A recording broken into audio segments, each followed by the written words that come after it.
दोस्तों, आपने असुरों द्वारा की गई तपस्या और उनके वरदानों के बारे में तो सुना ही होगा, पर क्या कभी आपने ऐसे वरदान के बारे में सुना है जिसमें वरदान देने वाले के प्राणों पर संकट आया हो?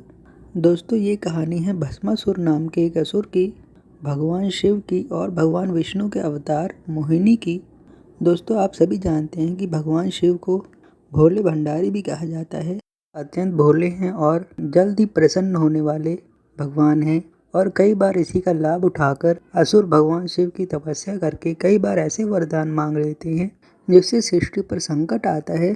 तो एक बार भस्मासुर नाम के असुर ने भगवान शिव की घोर तपस्या करके उन्हें प्रसन्न कर लिया था और भगवान शिव उसकी तपस्या से प्रसन्न होकर बोले कि तुम्हें क्या वरदान चाहिए। तो भस्मासुर बोला, भगवान मुझे अमरता का वरदान दीजिए। पर भगवान शिव ने कहा, मैं तुम्हें अमर नहीं बना सकता, तुम और कुछ चाहो तो मांग सकते हो। तो भस्मासुर ने कहा, ठीक है भगवान, आप मुझे ऐसा वरदान दीजिए कि मैं जिसके सर पर हाथ रखूं वह राख में बदल जाए, भस्म हो जाए। तभी भगवान शिव ने तथास्तु कह दिया। इसके बाद भस्मासुर तीनों लोकों में हाहाकार मचाना शुरू कर दिया और एक बार भगवान शिव और माता पार्वती कैलाश पर्वत पर बैठे थे। वहाँ पर भस्मासुर आया और वह माता पार्वती पर मोहित हो गया।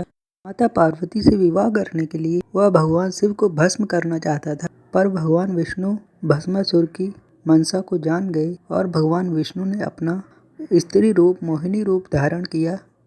जानते थे कि भगवान शिव की रक्षा करने के लिए यही एकमात्र उपाय है। तो भगवान विष्णु मोहिनी रूप धारण करके भस्मासुर के सामने आ गए। भस्मासुर मोहिनी अवतार को देखकर उन पर बहुत मोहित हो गया और भस्मासुर ने कहा, सुंदरी आप कौन हैं?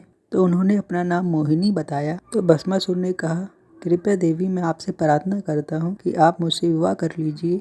तो मोहिनी ने कहा, मैं उसी से विवाह करूँगी जो मुझे नृत्य में पराजित कर सके, जो मेरे साथ नृत्य कर सके।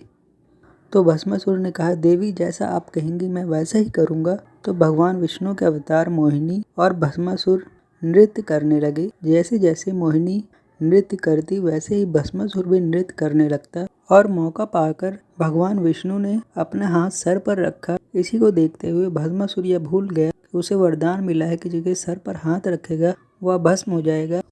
मोहिनी को देखते देखते भस्मासुर भी अपना सर हाथ पर रखा और तुरंत राख में बदल गया, भस्म हो गया। इसी तरह भगवान विष्णु ने स्त्री रूप धारण करके भगवान महादेव की रक्षा की थी।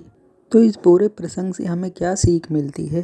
दोस्तों, इस पूरे प्रसंग से हमें यह सीख मिलती है कि किसी को भी कोई वचन देने से पहले या कोई कार्य करने से पहले हमें उसके आने वाले परिणामों को सोचकर वह कार्य करना चाहिए।